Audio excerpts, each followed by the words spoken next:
सलाम, नमस्ते, सत श्री अकाल। मैं हूं रजा और आप देख रहे हैं रजाग्राफी का वॉर अपडेट, जिसमें रूस और यूक्रेन की सारी ताज़ा और बड़ी जानकारी मैं आपको देना चाहता हूं।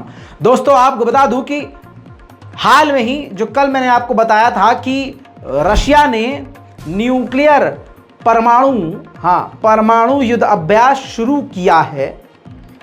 इस परमाणु युद्ध अभ्यास के खत्म होने के बाद रूस के सीनियर जनरल और कमांडर ने एक ऐसा बयान दिया जिसके बाद बवाल खड़ा हो गया है, और ये बवाल काफ़ी खतरनाक साबित हो सकता है, क्योंकि इससे अब ये अंदाज़ा लगाया जा रहा है कि रूस के इरादे काफ़ी घातक और ख़तरनाक हैं। रूस के कमांडर, देखिए रिपोर्ट मौजूद है, रूस के कमांडर की तरफ से कहा यह गया है कि रशिया ने ये जो मिलिट्री ड्रिल करी है, परमाणु ड्रिल करी है, इस ड्रिल के जरिए ब्रिटेन और अमेरिका को डुबाने की तैयारी की गई है। पुतिन ने ये जो परमाणु अभ्यास किया है, इस अभ्यास के जरिए एक ही झटके में रूस ने अपनी ताकत का अंदाज़ा लगाया है कि एक ही झटके में रूस पूरी तरह से ब्रिटेन और अमेरिका को डिबो सकता है। इसके बाद यूरोप यूनियन के सभी देशों में, नाटो में बवाल खड़ा हो गया है। एक बार फिर से रूस नींद उड़ा चुका है यूरोप यूनियन और नाटो के देशों की। वहीं यूक्रेन की मदद के लिए, क्योंकि अब सैटेलाइट भी निशाने पर हैं। कल की रिपोर्ट याद अगर हो तो मैंने बताया था कि पुतिन ने अपनी ज़बान से खुद कहा है कि हम सैटेलाइट को उड़ा देंगे जो भी वेस्ट के देश यूक्रेन की मदद कर रहे हैं। इसके बाद पेंटागन ने कहा है कि हम खुद satellite antenna, 4 satellite antenna Ukraine को दे रहे हैं, ताकि नाटो और अमेरिका से लगातार संपर्क में यूक्रेन बना रहे। यानी इसका मतलब ये हुआ कि यूक्रेन की हालत इतनी ख़राब है कि अब कम्युनिकेशन भी नहीं हो पा रहा है। वहीं एक और बात, अभी कुछ दिन पहले मैंने बताया था कि एयरक्राफ्ट मिसाइलों की कमी यूक्रेन को हो रही है। अब जो मोर्टार की तोपें होती हैं उसकी भी कमी, शॉर्टेज यूक्रेन को हो रही है। पूरी दुनिया के हथियार यूक्रेन को दिए गए, यूक्रेन वो सारे हथियार इस्तेमाल कर चुका है, अब उसके खुद के हथियार ख़त्म हो रहे हैं, लेकिन रूस अभी पीछे नहीं हटा है। कल की रिपोर्ट में मैंने बताया था कि व्लादिमीर पुतिन ने कहा है कि आने वाले जो डेकेड्स हैं, जो आने वाला समय है, जो आने वाला काल है, वो काफ़ी ख़तरनाक साबित होगा। तो जर्मनी ने कहा है कि इस बयान से व्लादिमीर पुतिन ने वेस्ट के देशों को धमकाने की कोशिश की है। वहीं अगली बड़ी खबर आपको बताऊं बिना रुके, तो रूस के डिफेंस मिनिस्टर ने कहा है कि मोबिलाइजेशन पूरी तरह से ख़त्म हो चुका है। यानी रूस के आम नागरिक 3 लाख सैनिकों में भर्ती हो चुके हैं। जी हाँ, सेना ज्वाइन कर ली है और अब हमें सैनिकों की कमी नहीं है। वहीं IAEA इंडिपेंडेंट जांच करेगा, पूरी तरह से दोनों देशों की जांच करेगा कि कौन कौन से बम इस्तेमाल कर रहा है, कौन गैर कानूनी बम का इस्तेमाल कर रहा है और कौन इस जंग में केमिकल बम इस्तेमाल करके आम लोगों को निशाना बना रहा है। एक बार फिर से रूस की क्रिमिनल ने कहा है कि हम आज भी तैयार हैं टेबल पे बैठने के लिए, बातचीत करने के लिए, लेकिन आज भी कुछ देश, वेस्टर्न देश और अमेरिका नहीं चाहते कि यूक्रेन बातचीत करे।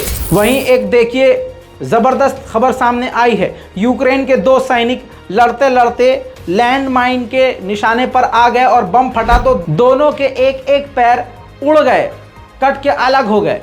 इसके बाद दोनों सैनिकों ने, ये जो रिपोर्ट में 2 सैनिक है, दोनों सैनिकों ने अमेरिका में अपने नकली पैर लगवाए, ट्रीटमेंट लिया। अब वो दोबारा मैदान जंग में जा रहे हैं, जिसकी तारीफ सारी दुनिया कर रही है।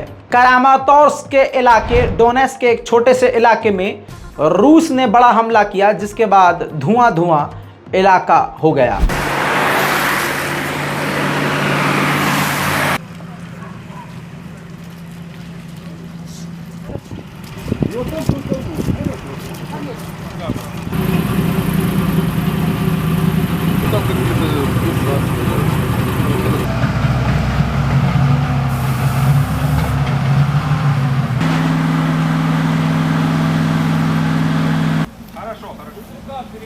Заметили.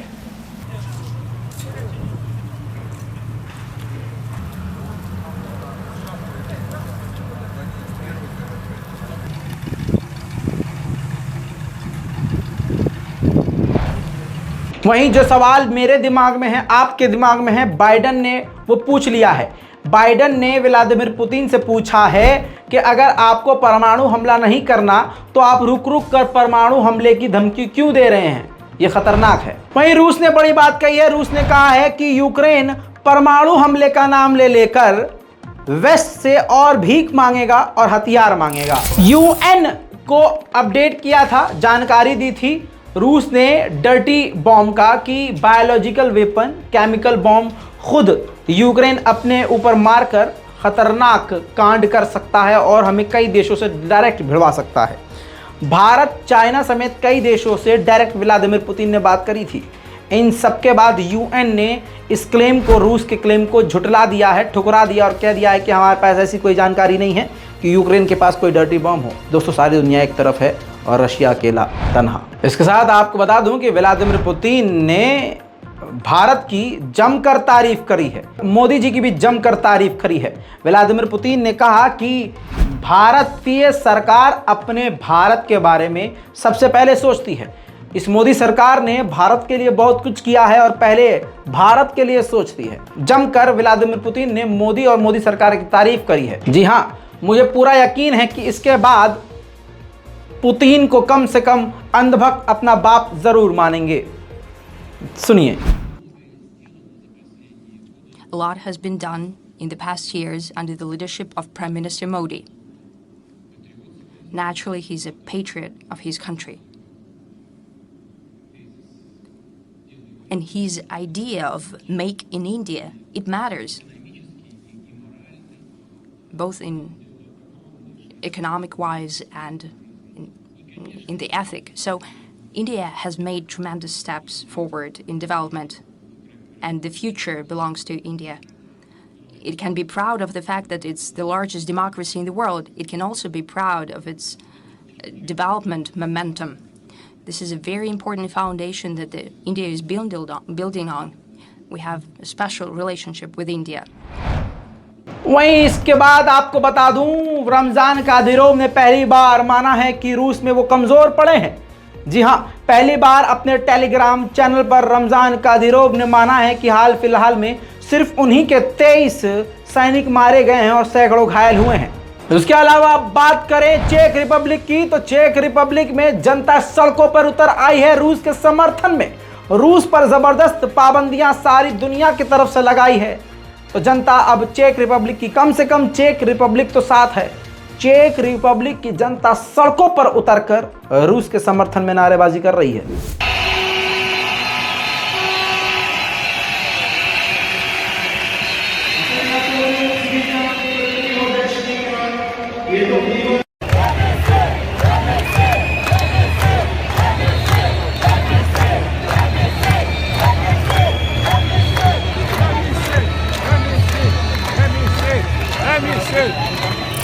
वहीं अमेरिका और यूक्रेन के टॉप ऑफिशियल ने हथियारों को लेकर बातचीत करी है।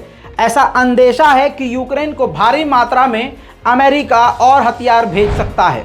वहीं रूस के लिए एक बड़ा झटका, क्रीमिया के ही इलाके में, रूस के ही इलाके में रशिया के चैनल के लिए काम करने वाले एक पत्रकार को गोली लगी है, जिसके बाद उसकी मौत हो गई। ये नहीं पता कि गोली किसकी लगी है, लेकिन 100 की सीधी बात यह कि एक पत्रकार मारा गया। पोलैंड की हवा भी टाइट है। पोलैंड के बॉर्डर पर रूस और बेलारूस की सेना पूरी तरह से तैनात है और पोलैंड आनन फानन एक दूसरे से, दूसरे देशों से हथियार खरीद रहा है, जिसके संदर्भ में अब बड़ी खबर यह आई है कि पहला batch Turkish made drone Bayraktar TB2 drone का पहला बैच पोलैंड को मिल गया है। वहीं तुर्की की बैरक्टर TB2 ड्रोन बनाने वाली कंपनी ने ऐलान किया है कि आने वाले 2 साल के अंदर ही यूक्रेन में बैरक्टर TB2 ड्रोन बनाने वाली फैक्ट्री का काम पूरा हो जाएगा। सोच के देखिए, कल तक जो देश ये कहते थे कि ईरान के पास ऐसा कोई घातक हथियार नहीं है, कल तक वो कहते थे कि ईरान के पास ये सब आर्टिफिशियल है, ये दिखावे वाली चीज़ें हैं, ये सब दिखा के दुनिया को डरा रहा है, ऐसा कोई हथियार नहीं है, वो इतना ताकतवर ही नहीं है कि इतने घातक हथियार बना सके। आज वही अमेरिका जिसने सारी एड़ी चोटी का जोर लगाकर ईरान पर हज़ारों पाबंदियां लगाई थी, आज अमेरिका के विदेश मंत्री ब्लिंकन ने फिर से स्टेटमेंट दिया और कहा कि रूस जिन ईरानी ड्रोन का इस्तेमाल कर रहा है यूक्रेन में, वो काफ़ी खतरनाक और घातक हैं। समझ में आई है। वहीं अमेरिका के सबसे बड़े अखबार वॉल स्ट्रीट जर्नल ने बड़ा खुलासा किया, कहा कि ईरान पहली बार ईरान से बाहर निकलकर वेस्ट की तरफ अपने हथियारों को टेस्ट कर रहा है। डिटेल में रिपोर्ट यह भी बताई गई है कि ईरान इस मैदान जंग में कई देशों के हथियारों का सामना बड़ी कामयाबी से कर रहा है। ईरान सब कुछ मॉनिटर कर रहा है क्योंकि उसका एक ड्रोन कभी ब्रिटेन के हथियार के सामने होता है, कभी अमेरिका, कभी यूक्रेन, कभी फ्रांस, कभी कनाडा। इन सभी के खिलाफ ईरान यूक्रेन के मैदान जंग में अपने हथियारों को टेस्ट कर रहा है। आने वाले समय में ये घातक साबित होगा। कुल मिला के दोस्तों, सबकी पतलून गीली हो गई है और ईरान का भौकाल जारी है। उधर यूक्रेन की हवा इतनी निकली है कि यूक्रेन के फॉरेन मिनिस्टर ने ईरान के फॉरेन मिनिस्टर से हाथ जोड़कर कह दिया है कि भाई साहब कुछ भी कीजिए, आप रशिया को अपने ड्रोन देना बंद कीजिए, यह अच्छी बात नहीं है। उधर से चच्चा यही बोल रहे हैं कि भाई हमने कोई हथियार दिया ही नहीं है, क्या हो गया बाबूजी। वहीं ज़ेलेंस्की ने एक वीडियो जारी किया है। ये है वो वीडियो जिसमें वो ये कह रहे हैं कि हमने 23 कैमिकाज़े ड्रोन को मारकर गिराया है 2 दिन में, और रशिया ने सैकड़ों ड्रोन, ईरानी ड्रोन हम पर दागे हैं। इस स्पीच के दौरान अचानक से कैमरा पीछे जाता है और ज़ेलेंस्की के कदमों में ईरान का एक ड्रोन मारकर जो गिराया है वो दिखाया गया है, जिससे ज़ेलेंस्की ने साबित किया कि ईरान के ड्रोन का इस्तेमाल रशिया कर रहा है। वहीं यूक्रेन ने इस जंग में भी बड़ी कामयाबी हासिल करते हुए शार्क नाम का एक खतरनाक ड्रोन बनाया है, जो ऑलरेडी मैदान जंग में काम कर रहा है और काफ़ी घातक ये ड्रोन है। इसका वीडियो खुद यूक्रेन ने जारी किया है। देखिए यूक्रेन का शार्क ड्रोन।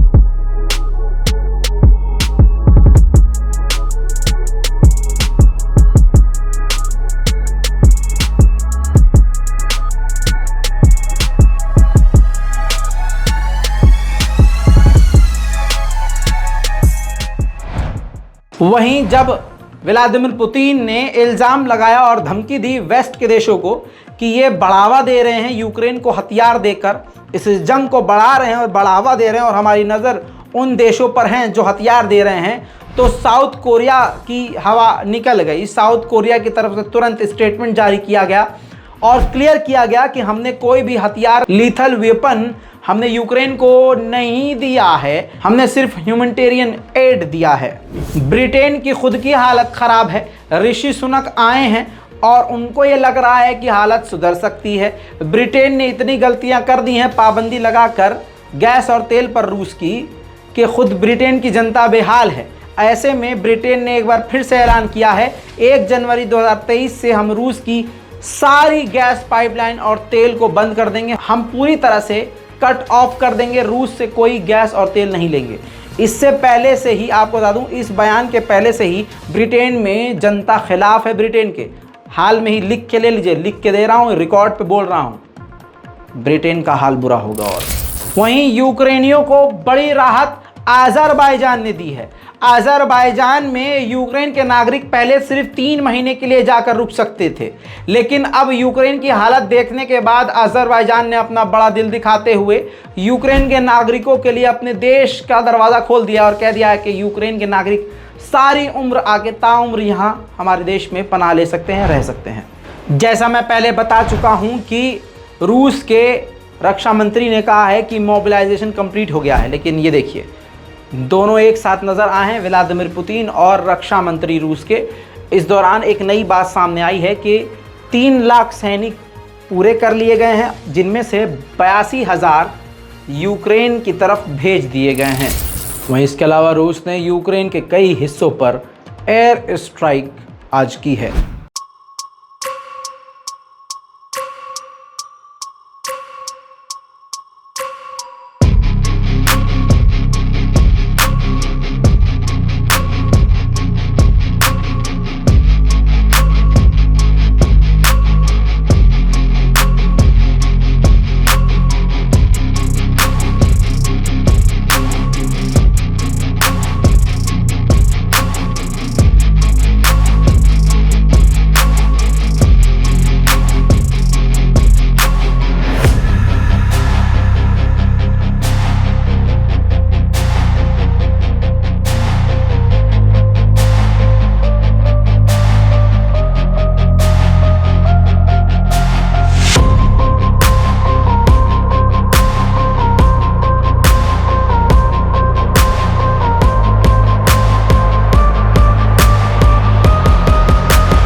दोस्तों, रूस और यूक्रेन वॉर अपडेट में आज के लिए अभी के लिए इतना ही। इस रिपोर्ट को शेयर कीजिए, चैनल को सब्सक्राइब कीजिए और चैनल को रिफ्रेश करते रहा करिए, क्योंकि जब भी कोई बड़ी खबर आएगी हम बिना इंतज़ार किए, बिना टाइम देखे आपके सामने रिपोर्ट रख देंगे। जय हिंद।